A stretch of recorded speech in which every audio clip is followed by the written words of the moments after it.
ನಮಸ್ತೆ ರೈತ ಬಾಂಧವರೇ. ಇವತ್ತು ಜೀವಾಮೃತದಲ್ಲಿ ರಾಗಿ ಬೆಳೀತಾ ಇರೋದು. ನಾವು 7 ಇಯರ್ಸ್ ಇಂದನೂ ಜೀವಾಮೃತದಲ್ಲೇ ರಾಗಿ ಬೆಳೆಯೋದು. ಘನಜೀವಾಮೃತ ಹಾಕ್ತಿವಿ, ಆಮೇಲೆ ಜೀವಾಮೃತ ಹಾಕ್ತಿವಿ. ಒಂದ್ಸಲಿ 2 ಸಲ ಉಳಿ ಮಜ್ಜಿಗೆ ಸ್ಪ್ರೇ ಮಾಡ್ತೀವಿ, ಯಾವುದೇ ಥರ ರೋಗ ಬರ್ದಂಗೆ. ಬೇರೆ ಏನು ಕೆಮಿಕಲ್ ಹಾಕಲ್ಲ. 7 ಇಯರ್ಸ್ ಇಂದನೂ ಬೆಳೀತಾ ಇದ್ವಿ. ಈ ಸಲ ಒಂದು ಅರ್ಧ ಎಕರೆಗೆ ರಾಗಿ ಹಾಕ್ಕೊಂಡಿದ್ವಿ. ಲಾಸ್ಟ್ ಟೈಮ್ ಒಂದು ಅರ್ಧ ಎಕರೆಗೆ ಹಾಕ್ಕೊಂಡಿದ್ವಿ. ಒಂದು 15 ಕ್ವಿಂಟಲ್ ರಾಗಿ ಆಗಿತ್ತು. ತುಂಬ ಚೆನ್ನಾಗಿ ಇಳುವರಿ ಬಂದಿತ್ತು. ನಾಟಿ ಮಾಡಿಲ್ಲ, ನಾವು ಹಂಗೆ ಎರ್ಚ್ಬಿಟ್ಟು ಮಾಡ್ತಾ ಇರೋದು, ಲೇಬರ್ ಸಮಸ್ಯೆ ಇರೋದ್ರಿಂದ. ಇವತ್ತು ಜೀವಾಮೃತ 1 ತಿಂಗಳಾಗಿದೆ ರಾಗಿ ಹಾಕಿ. ಫಸ್ಟ್ ಟೈಮ್ ಜೀವಾಮೃತ 1000 ಕೊಡ್ತಾ ಇದ್ವಿ. ಅರ್ಧ ಎಕರೆಗೆ 1000 ಲೀಟ್ರ್ ಕೊಡ್ತಾ ಇದ್ವಿ.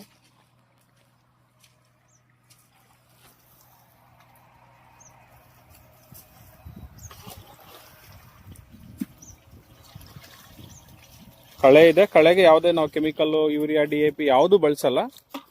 ಜೀವಾಮೃತಕ್ಕೆ ನಾವು ಬಿಟ್ಬಿಟ್ಟು ಆಮೇಲೆ ಕಳೆನೆಲ್ಲ ಮಾಮೂಲಿ ಲೇಬರ್ ಇಟ್ಕೊಂಡು ತೆಗಿಸ್ತೀವಿ.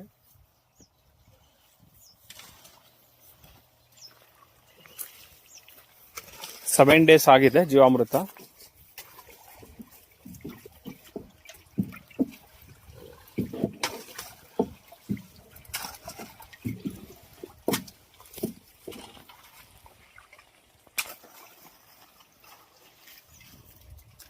ನಮಗೆ 4.5 ಇಂದ 5 ಅಡಿವರೆಗೂ ಹೈಟ್ ಬರುತ್ತೆ. ಒಳ್ಳೆ ತೆನೆನೂ ಬರುತ್ತೆ.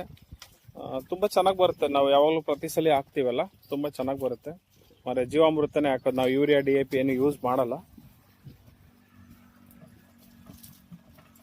ಯೂರಿಯಾ ಸಿಗಲಿಲ್ಲ, DAP ಸಿಗಲಿಲ್ಲ, ಪ್ರತಿ ಸಲ ನಾವು ಕೆಮಿಕಲ್ ಹಾಕಿ ಬೆಳೆಯೋಕ್ಕಾಗಲ್ಲ. ಒಂದ್ಸಲಿ 1 ವರ್ಷ 2 ವರ್ಷ ಸ್ವಲ್ಪ ಪ್ರಾಬ್ಲಮ್ ಆಗುತ್ತೆ. ಈಗ ನಾವು 200 ಲೀಟ್ರ್ ಬ್ಯಾರಲ್ಲು ಜೀವಾಮೃತ ನಮಗೆ ಒಂದು ಟ್ರ್ಯಾಕ್ಟರ್ ಲೋಡ್ ಗೊಬ್ಬರಕ್ಕೆ ಸಮ. ಯಾಕೆ ನಾವು DAP, ಯೂರಿಯಾ ಹಿಂದೆ ಹೋಗಿ ಬೀಳ್ಬೇಕು ಗೊತ್ತಾಗ್ತಲ್ಲ ನಮ್ಮ ರೈತರು. ಫಸ್ಟ್ ಸ್ಟಾರ್ಟಿಂಗ್ ಒಂದು 5 ಕ್ವಿಂಟಲ್ ಮಾಡಿ ನೀವು ನೋಡಿ, ಸಕ್ಸಸ್ ಆದ್ಮೇಲೆ ನೀವು ಮಾಡಿ. ಈ ತರ ಒಂದು 30 ಲೀಟ್ರ್ ಒಂದು ವಾರಕ್ಕೆ ಬಿಡ್ತೀವಿ ನಾವು. 2 ಬಕೆಟ್ ಹಾಕ್ತಿವಿ, 15 ಲೀಟ್ರದು.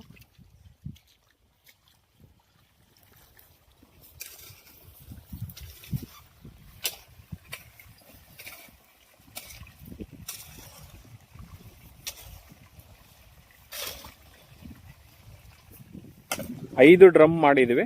5 ಡ್ರಮ್ಮನ್ನು ಇಷ್ಟಕ್ಕೆ ಇವತ್ತು ಜೀವಾಮೃತ ಕೊಡ್ತೀವಿ.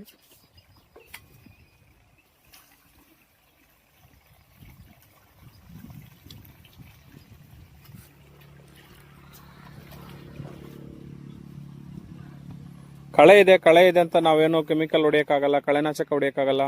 ಹಂಗಾಗಿ ಕಳೆ ಇದ್ರೆ ಸ್ವಲ್ಪ ದೊಡ್ಡದು ಕಳೆನೆಲ್ಲ ತೆಗ್ಸಿದ್ರೆ ಆಮೇಲೆ ರಾಗಿ ಬೆಳ್ಕೊಂಡ್ಮೇಲೆ ಅವಾಯ್ಡ್ ಆಗುತ್ತೆ. ಜೀವಾಮೃತ ಹಾಕಿದ್ರೆ ತುಂಬ ಚೆನ್ನಾಗಿ ಬರುತ್ತೆ ರಾಗಿ, ಇಳುವರಿನೂ ಜಾಸ್ತಿ ಆಗುತ್ತೆ, ಮತ್ತು ಭೂಮಿ ಫಲವತ್ತತೆ ಇರುತ್ತೆ. ಹಂಗಾಗಿ ನಮಗೆ ಇಳುವರಿ ಆಲ್ರೆಡಿ ನಾವು 3/4 ಎಕರೆಗೆ 22 ಕ್ವಿಂಟಲ್ವರೆಗೂ ಬೆಳೆದಿದ್ವಿ. ಹಂಗಾಗಿ ಈ ಸಲ ಲಾಸ್ಟ್ ಟೈಮು ಒಂದು 25 ಕುಂಟೆಗೆ ಒಂದು 15 ಕ್ವಿಂಟಲ್ ಆಗಿತ್ತು. ಈ ಸಲ ಸೇಮ್ 25 ಕುಂಟೆ ಇದೆ. ಒಂದು ಅರ್ಧ ಎಕರೆಗಿನ ಒಂದು 2-3 ಕುಂಟೆ ಜಾಸ್ತಿ ಇದೆ.